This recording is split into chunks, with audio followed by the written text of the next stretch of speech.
Detroit was a city that had learned how to survive heartbreak. Empty factories stood like skeletons against the gray sky, windows broken, walls covered in old graffiti and newer dreams. Streets that once carried thousands of workers every morning now carried silence, broken glass, and memories. But beneath the rust and ruin, something still beat, slowly, stubbornly, the heart of a city that refused to die. Ethan Walker knew those streets better than anyone. He was 28, tall, quiet, and carried the weight of Detroit in his eyes. His father had worked 30 years at an auto plant near the river. His mother had cleaned houses until her back gave up before her spirit did. Ethan had grown up believing that hard work was enough. Detroit taught him otherwise. When the factory closed, his father lost his job, then his health, and finally his life. Ethan stayed, not because it was easy, but because leaving felt like betrayal. He worked nights as a security guard at an abandoned warehouse, walking empty halls with a flashlight in his thoughts. During the day, he fixed old engines in a small garage owned by a friend, earning just enough to survive. Dreams were a luxury Ethan could not afford. Or so he believed. A chance meeting. The Detroit Public Library was one of the few places that still felt alive. Warm light, old books, quiet hope. Ethan came there on his days off, not to read, but to sit. To remind himself that the world still held knowledge, stories, and calm. That was where he met Lena Brooks. They collided near the history section, books fell, papers scattered. "I'm so sorry," she said quickly, kneeling to pick them up. "It's my fault," Ethan replied, helping her. Their hands touched. It was brief, accidental, and strangely electric. Lena looked up. She had tired eyes, but they were kind. Her hair was pulled back loosely, strands escaping like she didn't fight life too hard. She smiled, not out of habit, but sincerity. "I'm Lena, Ethan." They stood there awkwardly, holding books neither of them owned. She laughed softly. "Detroit history. Heavy subject." He nodded. "Still being written." That made her pause. "I like that." They talked for 10 minutes. Then 20. About the city, about work, about how Detroit looked broken but felt honest. Before they realized it, the library was closing. "Coffee?" Lena asked, surprising herself.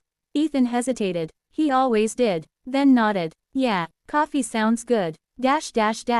Growing close. Coffee turned into walks. Walks turned into shared dinners, cheap places with warm food and kinder owners. They talked about everything and nothing. Lena was a schoolteacher at an underfunded public school. She bought supplies with her own money. She stayed late for kids who had nowhere else to go.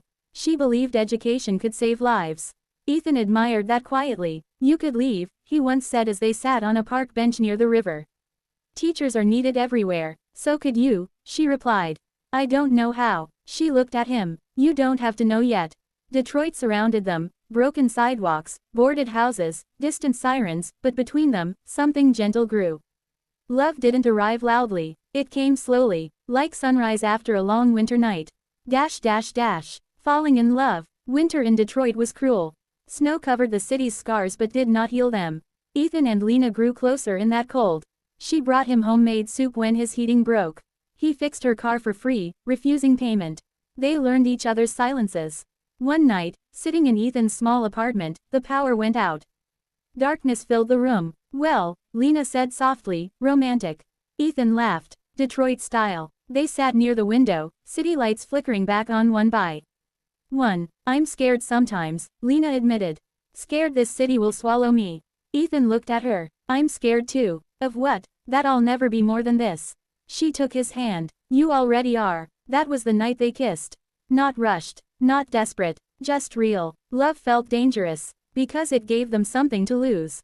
The breaking point. Spring came, but hope did not follow easily.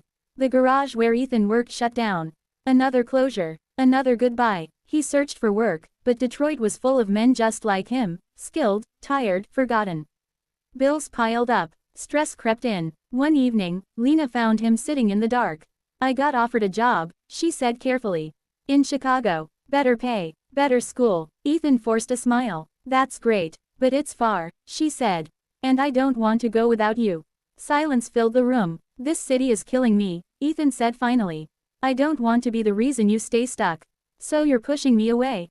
Her voice broke. "I'm trying to save you." "That's not your decision." Words turned sharp. Fear turned cruel. Love stood between pride and reality. They broke up quietly. No shouting, no drama, just heartbreak. Detroit watched another story fall apart.